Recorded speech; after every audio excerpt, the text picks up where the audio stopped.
Bienvenue tout le monde à mon top 10 des films qui me font pleurer. En 10e position, j'ai décidé de mettre Mes vies de chien parce que en général ça se finit bien. Fait que c'est pas triste en tant que tel. Sauf que à chaque fois que le chien meurt, ben ça me fait pleurer. Parce que j'aime les chiens. Puis ben c'est ça. Fait que c'est pour ça que je l'ai mis en 10e position.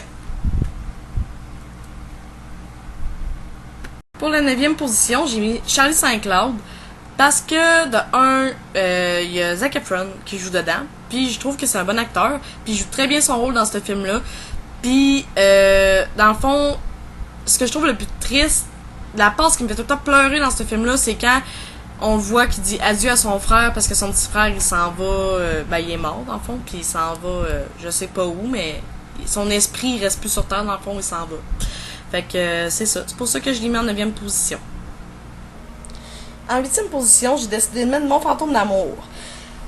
Parce que c'est sûr que c'est un vieux film, sauf que ça reste un classique quand même. Il y a Patrick Swayze qui joue dedans. Patrick Swayze qui est décédé, malheureusement, parce que c'était un très bon acteur. Et j'ai décidé de le mettre en 8e position parce que c'est un film qui est vraiment romantique. Les acteurs jouent très bien leur rôle. On voit à quel point les deux rôles sont amoureux l'un de l'autre. Puis à un moment donné, le mari de Molly, qui est interprété par Patrick Swayze, finit par mourir d'un tragique accident. Puis elle rentre en contact avec une médium. Puis cette médium-là l'aide à reprendre contact, si on veut, avec le fantôme de son mari qui est décédé. C'est un très bon film, il y a de l'action en plus dedans. Fait que, mesdames, si vous décidez de l'écouter, sortez vos mouchoirs. Position, j'ai décidé de mettre Une promenade inoubliable ou Le temps d'un automne, si vous préférez. Dans le fond, j'aime vraiment ce film-là parce que, encore là, c'est un film d'amour. Il est un petit peu cucu, mais il est bon quand même. Dans le fond, c'est que la fille, interprétée par Mandy Moore, elle a une leucémie. Puis elle tombe amoureuse du gars le plus populaire de l'école qui, lui, ne sait pas qu'elle a la leucémie. Mais, à un moment donné, lui, il finit par tomber amoureux d'elle aussi, évidemment. Puis, il décide de réaliser tous ses rêves, tous les rêves qu'elle avait avant de mourir. Il décide de les réaliser pour lui faire plaisir. Puis, c'est ça. C'est ça qui fait que c'est un très bon film, selon moi. Donc, c'est à écouter si c'est pas déjà fait. Comme vous pouvez sûrement le constater, j'aime beaucoup les animaux. Fait qu'en 6e position, j'ai décidé de mettre Hachi. Parce que, c'est un film qu'on voit vraiment la fidélité d'un chien envers son maître, à quel point le chien peut aimer son maître. Dans le fond, l'acteur qu'on voit avec le chien sur l'arrière-plan, dans le film, il est décédé. Puis il y avait eu un chien qui avait nommé Hachi. Puis ce chien-là, il est tout le temps rendu au train où est-ce que son maître allait pour aller travailler comme enseignant à l'école. Puis il était tout le temps là pour l'attendre quand il allait revenir. Alors, quand son maître est décédé, le chien passait ses jours et ses nuits, tout son temps, à attendre le retour de son maître ou le train. Fait que c'est pas mal ça qui résume l'histoire. Sauf que c'est vraiment un très bon film. C'est triste, c'est juste un film magnifique. Fait que je vous conseille vraiment. Pour la 5e position, j'ai décidé de mettre Marley et moi. Dans le fond, l'histoire de ce film-là, c'est un couple qui décide d'adopter un chien qui était en solde, c'est-à-dire moins cher que tous les autres. Ils l'ont acheté. Puis finalement, Marley, qui est le chien, s'est trouvé à être le chien le plus détestable qu'on peut pas avoir. Il mangeait les murs, en tout cas, il foutait le trou. Mais, à la fin, comme vous pouvez vous en douter, parce que sinon j'aurais pas mis ça dans le top des films tristes, c'est que le chien, il finit par être vieux, puis il meurt. Mais au moment de son euthanasie, John Grogan, le gars aux cheveux blonds, dans le fond, sur l'image, il parle à son chien avant de le faire euthanasier, puis c'est ce bout-là, exactement, que je trouve le plus triste de tout le film. Fait que, si vous voulez voir, vous avez juste à l'écouter, puis vous allez voir que Ça fait pitié puis c'est triste. En quatrième position, j'ai mis Les Pages de notre amour. Encore là, c'est un film d'amour. Puis ben c'est triste parce que dans le fond, c'est une femme qui souffre d'Alzheimer. Puis son mari vient souvent lui rendre visite, puis il lit lui une histoire, une histoire romantique.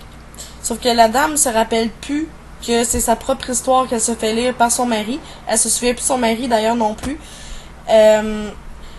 Par contre, à chaque fois que son mari finit de lire de lui lire leur histoire d'amour, elle a quelques secondes de lucidité et se rappelle de lui pendant quelques secondes. À la fin du film, les deux amoureux meurent main dans la main, un à côté de l'autre dans la même nuit. Fait que c'est ça, c'est un très bon film, c'est romantique, c'est sûr que la fin est triste, mais en même temps c'est beau de voir que les deux amoureux meurent ensemble. Donc, en troisième position, j'ai décidé de mettre PS Je t'aime. C'est un très bon film, très romantique. Dans le fond, c'est un couple qui se sont mariés jeunes. Puis, le mari est joué par Gerald Butler, qui est un acteur très connu. Dans le fond, ce que je trouve triste dans ce film-là, c'est quand le mari de la dame sur l'image meurt. Dans le fond, Jerry, il meurt. Puis après sa mort, avant sa mort, il avait tout prévu d'écrire des lettres pour sa femme, pour l'aider à passer à autre chose dans le fond, puis à être de nouveau heureuse, à lui redonner le sourire. C'est vraiment mignon comme film. Je vous le conseille vraiment, vraiment, vraiment beaucoup. Donc c'est ça qui est ça pour la troisième position. Bon, maintenant pour la deuxième position, je tiens à vous dire que j'ai vraiment hésité entre Ma vie pour la tienne, puis le film qui va être en première position que je ne dévoilerai pas tout de suite.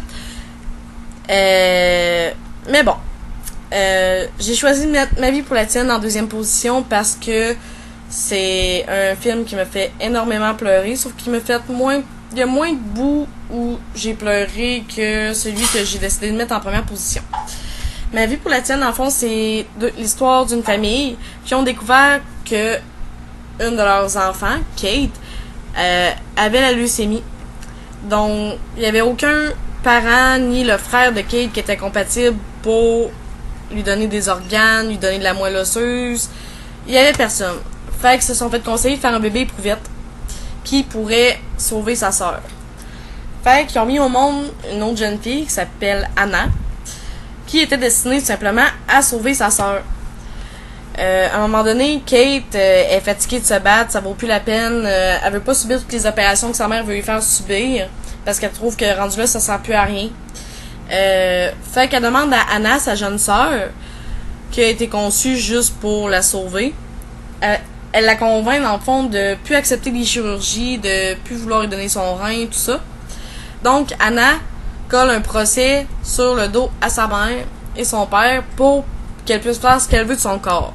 Sur le moment, les parents ils comprennent pas, puis c'est quoi qui prend là, puis vouloir aider sa sœur. Mais ils finissent par tout découvrir que Kate finalement a demandé à sa sœur de la laisser mourir parce qu'elle était tannée de se battre. Fait que c'est ça. À la fin, ben Kate a meurt, puis c'est ça, c'est triste. C'est un film qui m'a beaucoup touché, qui m'a fait pleurer. Bien plus que d'autres. Fait que c'est ça. Je vous conseille vraiment de l'écouter, c'est un très bon film. Et voilà, mesdames et messieurs, la première position, Nos étoiles contraires. Je l'ai mis en première position parce que c'est le film que j'ai écouté qui m'a touché le plus. C'est un très bon film d'amour. En plus, dans le fond, c'est parce que il y a la jeune fille qui est là. Elle a une maladie très rare, dégénérative. Elle a besoin des bouteilles d'oxygène pour respirer en tout temps. Puis, si je me rappelle bien, son copain a un genre de cancer généralisé. Puis, à un moment donné, il est en rémission. Puis la seconde d'après, ben il était en rechute, puis à la fin, il meurt. Les deux étaient très très très amoureux. C'est une très belle histoire d'amour, de passion, de... En tout cas, c'est un très bon film, je vous le conseille, c'est super. Merci de m'avoir écouté. Just me and my guitar.